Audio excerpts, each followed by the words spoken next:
રાજ્યની 8 વિધાનસભા પેટા ચૂંટણી માટે ઉમેદવારી પત્રક ભરવાનો અંતિમ દિવસ હોય સુરેન્દ્રનગર જિલ્લાની લીંબડી બેઠક માટે ભાજપના ઉમેદવાર કિરીટસિંહ રાણાએ પોતાનું ફોર્મ ભર્યું હતું તો આ ઉપરાંત તેમણે પ્રાંત કચેરીમાં ઉમેદવારી પત્રક રજૂ કર્યું।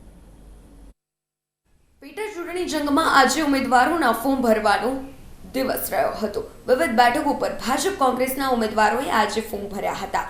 ત્યારે સુરેન્દ્રનગર જિલ્લાની લીંબડી બેઠક પર ભાજપના ઉમેદવાર કિરીટસિંહ રાણાએ પ્રાંત કચેરી ખાતે તેમના ટેકેદારો સાથે સાદગીપૂર્ણ રીતે ઉમેદવારી પત્રક ભર્યું હતું।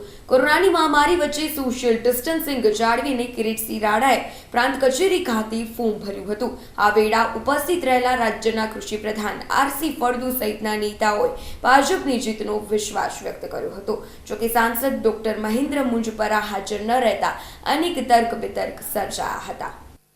એમનું કારણ એટલા માટે આપું કે એમના સિસ્ટર ગુજરી ગયા છે। આ માટે મેં ક્યાંય કોઈ સંજોગોમાં ન આવ્યું બને નહીં, પણ એમને ફૂલ પધરાવવા જવાના કારણે એ 2 દિવસ પહેલાં અમને વાત કરીને ગયા છે અને એમાં ચાલે એવું નહોતું। એટલા માટે મુંજપરા સાહેબ તો ખૂબ જ ભણેલ ગણેલ માણસ છે।